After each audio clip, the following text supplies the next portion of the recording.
uyo munhu anonzi advocate Fadzai Mahere anova former Mount Pleasant legislator musatamba naye vakomana.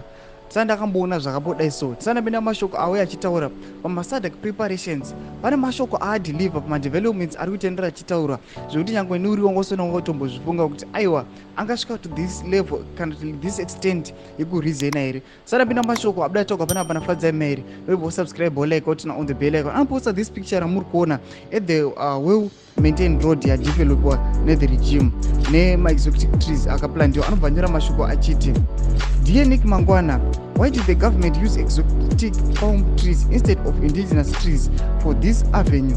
Are you aware that without water, winter palm trees won't survive in our climate? How much did this even cost? Furthermore, is this road new? Why does it look old? We need new leaders. One road look old. I see that dark yamonot our road yaiswa oil ameno magazero enter road. Number 2, anobva kuti makaisa exotic trees, exotic palm trees, but kana mchinge mava drought seasons pangoni kusina nayi mvura, are you going to provide the water yekuti ramba ichiwater miti yakawanda yamakaisa iyi inoita kuti parambe pari well decorated?